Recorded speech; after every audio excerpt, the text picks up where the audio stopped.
Hello, I welcome you all once again to my channel Explore Education. I am Dr. Rashmi Singh, Assistant Professor, Department of Education, SS Khanna Girls Degree College, University of Allahabad. In this time, I am going to discuss with you a new topic, that is thematic analysis. Earlier to this, we have discussed discourse analysis. Nowadays, we are discussing analytical procedures in qualitative research methods. इसके पहले हमने पढ़ा कि discourse analysis क्या है. Discourse में analysis में क्या था कि लैंग्वेज का पूरा रोल है, लैंग्वेज का सोशल, कल्चरल और पॉलिटिकल मीनिंग है कि क्या कहा गया है, क्यों कहा गया है, क्या नहीं कहा गया है, सबके मायने क्वालिटेटिव रिसर्च में हैं. और अब हम बात कर रहे हैं थीमेटिक एनालिसिस की कि थीमेटिक एनालिसिस कैसे होती है. ये ब्राउन एंड क्लार्क के मॉडल पर बेस्ड है. ओके, तो what we will cover today, क्या हम बात करेंगे आपसे कि what is thematic analysis, definition, nature और इसका एपिस्टेमोलॉजिकल पोजीशन क्या है. ब्राउन एंड क्लार्क के 6 फेजेस. क्वालिटी एंड ट्रस्टवर्दीनेस, जो रिगरस क्राइटेरिया हम लिंकन एंड गुबा का फाइनल फॉलो करेंगे 1985 का. Thematic analysis in education research, इसके applications and work examples from India. इसके अलावा टाइप्स ऑफ टीए, हालांकि ऐसे ऐसे चलना था. Inductive, deductive and reflexive approaches. Coding और थीम डेवलपमेंट, कैसे रॉ डेटा से थीम्स बनेगी एग्जांपल्स के साथ. रिफ्लेक्सिविटी, रिसर्चर की पोजिशनैलिटी एंड द रिफ्लेक्सिव जर्नल की, हमें अपनी पोजीशन क्लियर करते चलना है पूरे टाइम क्वालिटेटिव रिसर्च में. और रीसेंट डेवलपमेंट्स क्या हैं थीमेटिक एनालिसिस में. तो सबसे पहले what is thematic analysis. Thematic analysis is the method for identifying, analysing and reporting patterns या थीम्स विद इन डेटा. जो डेटा हमें मिला है बातचीत से, उसको हमें आइडेंटिफाई करना है, उसका हमें विश्लेषण करना है और उसमें पैटर्न निकालने, थीम्स निकालने हैं. It minimally organises and describes your data set in rich detail. ठीक है, तो क्या क्या खासियत है इसकी. फ्लेक्सिबल होता है ये, applicable across varied epistemological and theoretical frameworks, कई फ्रेमवर्क्स में आप इसको फॉलो कर सकते हैं. एक्सेसिबल है, suitable for beginners yet sufficiently rigorous for expert researchers. मतलब कि इसको बिगिनर्स भी कर सकते हैं और एक्सपर्ट रिसर्चर्स के लिए भी ये सूटेबल है क्योंकि इतना रिगरस है.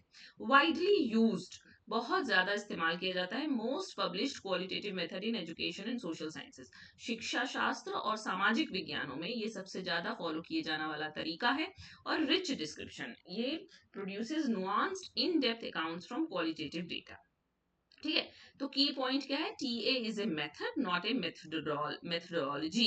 It works with in different methodological and theoretical framework. हम कभी आपसे मेथडोलॉजी और मेथड के बीच का अंतर भी डिस्कस कर लेंगे. तो ये कह रहा है ये मेथड है. मेथडोलॉजी तो क्वालिटेटिव रिसर्च मेथोडोलॉजी है ना, उसके अंदर का एक मेथड है. ठीक है, then TA compared with other qualitative methods. इसको आप अदर क्वालिटेटिव मेथड से इसका कंपैरिजन देख लीजिए. जैसे फीचर देखिए, अगर एपिस्टेमोलॉजी के टर्म्स में बात करें तो थीमेटिक एनालिसिस फ्लेक्सिबल है, grounded theory constructivist approach follow करती है, आईपीए आपका फेनोमेनोलॉजिकल अप्रोच फॉलो करती है, और कंटेंट एनालिसिस पॉजिटिविस्ट या इंटरप्रेटिविस्ट होती है. अब मैं इन सब के अर्थ और मायने आपको नहीं बताने जा रही हूँ क्योंकि इतनी बार हम लोग बात कर चुके हैं.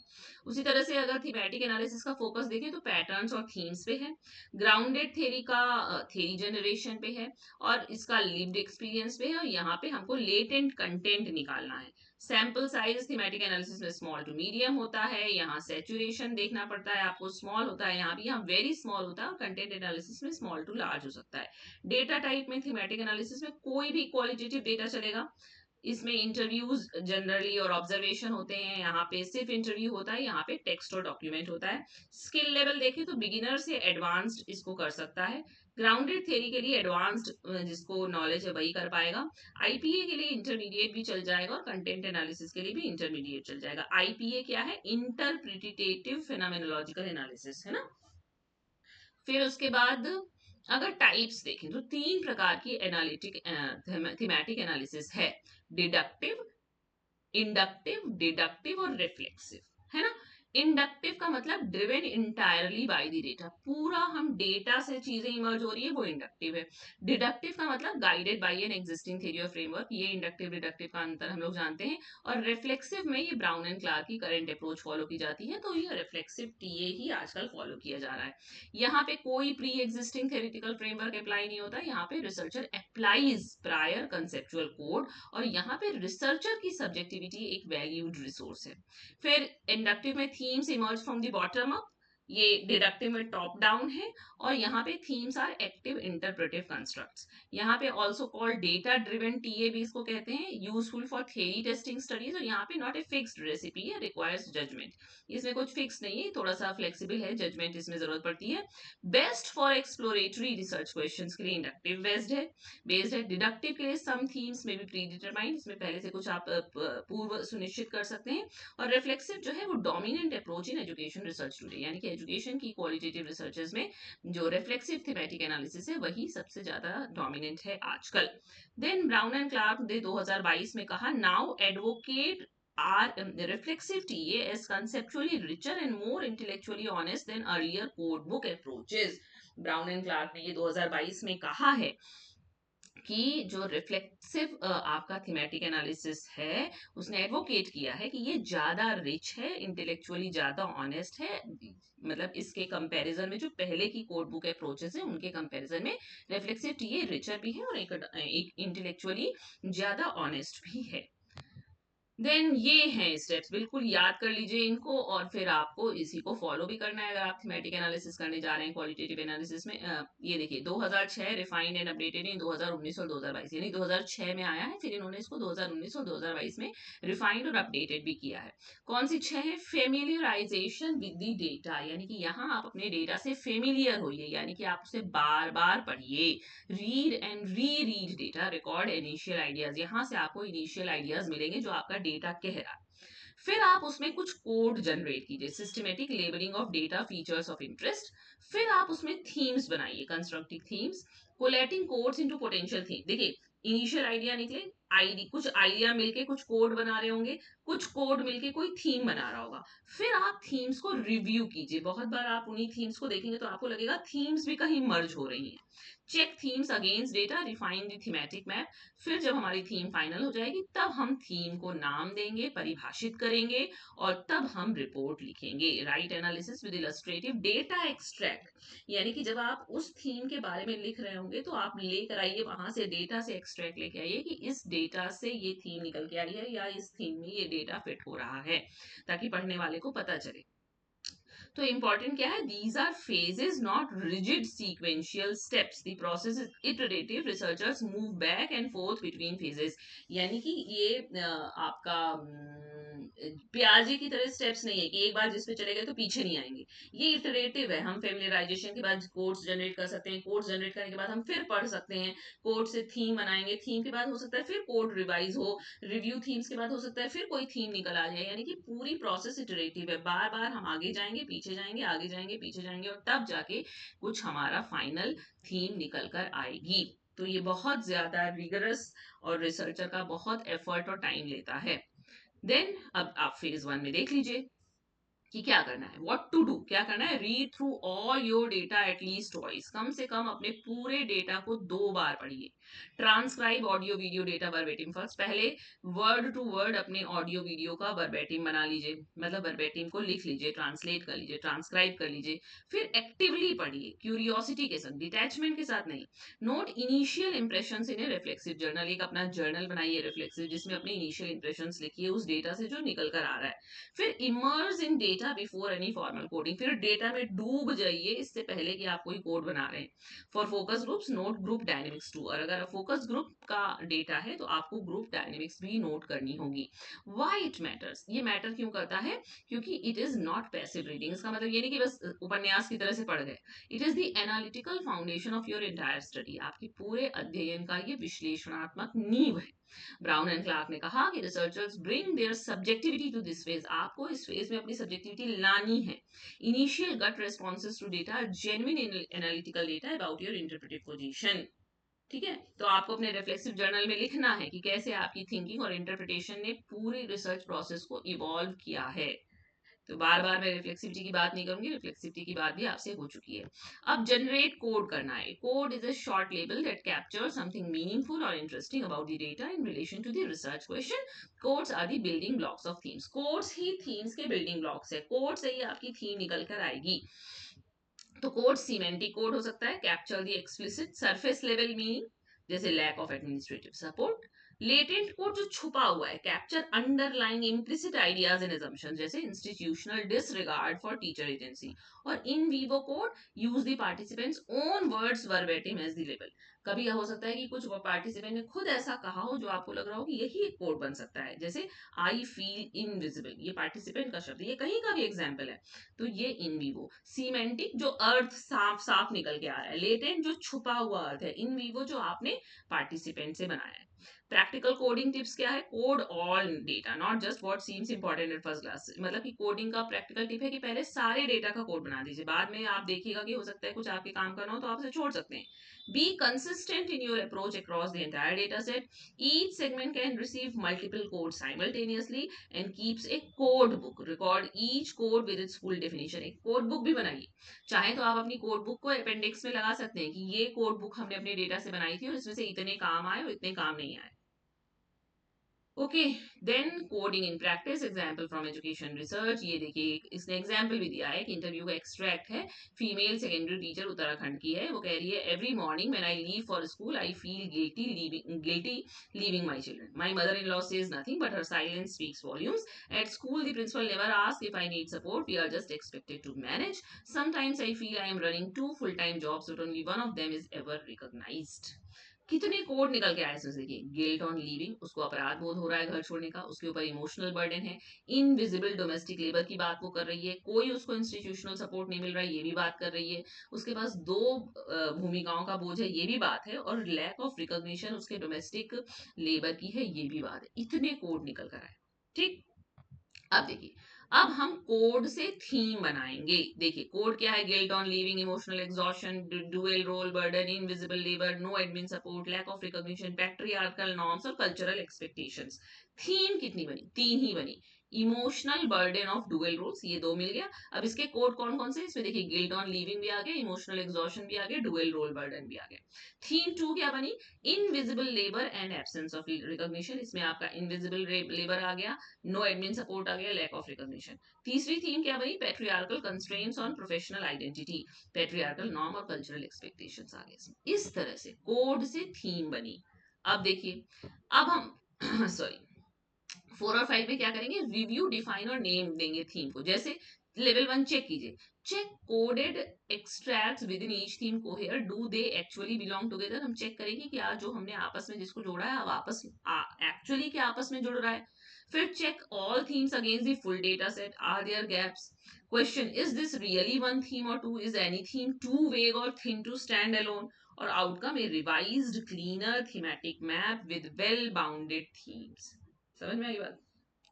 ये हमको करना है रिव्यूइंग थीम्स में, कि बार बार हमको कोड एक्सट्रैक्ट को चेक करना है, आपस में कोहेरेंस है कि नहीं, उसको डेटा के अगेंस्ट चेक करना है। ये चेक करना है कि एक्चुअली ये एक ही थीम है या 2 थीम है, या क्या ये बहुत ज्यादा वेग थीम है, या क्या बहुत ही कम इसमें मैटर आएगा इस थीम को फिर कहीं और मर्ज कर दें, ऐसा।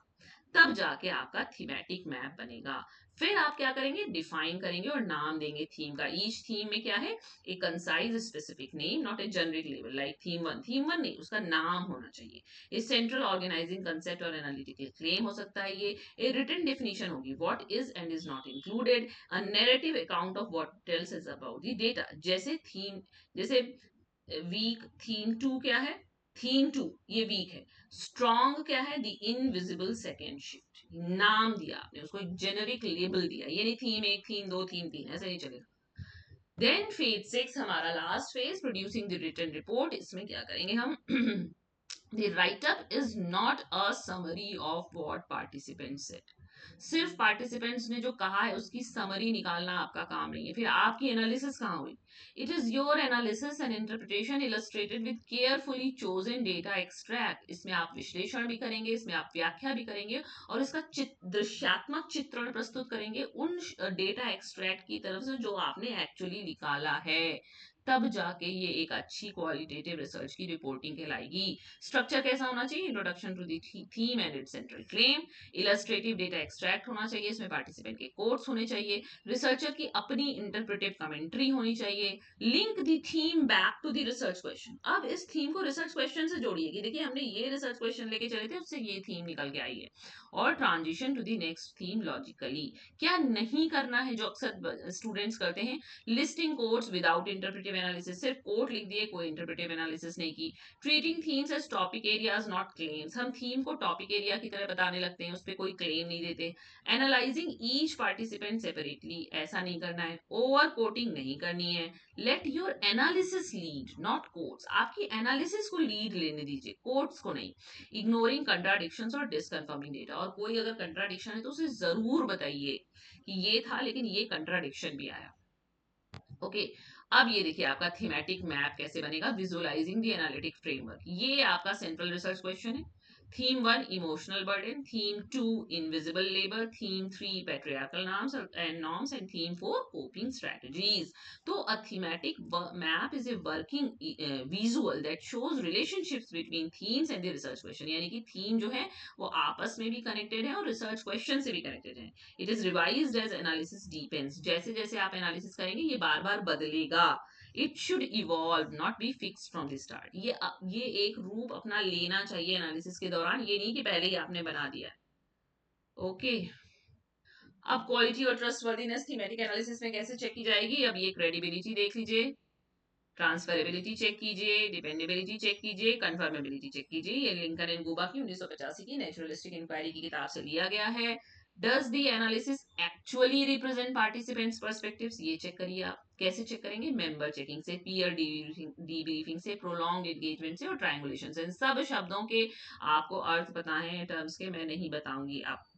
Can findings from understanding and be applied in similar context, कैसे चेक होगा, थिक डिस्क्रिप्शन से, पर्पसिव सैम्पलिंग से, डिटेल्ड मेथोडोलॉजी। आपका मेथोडोलॉजी का सेक्शन डिटेल्ड होगा, क्वांटिटेटिव रिसर्च में बहुत छोटा होता है। Is the research process well documented and consistently applied, ये कैसे होगा, ऑडिट ट्रेल से, रिफ्लेक्सिव जर्नल से और step by step process documentation से। Are findings shaped by the data not undisclosed researcher बायस, ये कैसे होगा, एक्सप्लिसिट रिफ्लेक्सिविटी, आप अपनी पोजिशनैलिटी का स्टेटमेंट लिखिए, पीयर रिव्यू कराइए अपनी एनालिसिस की।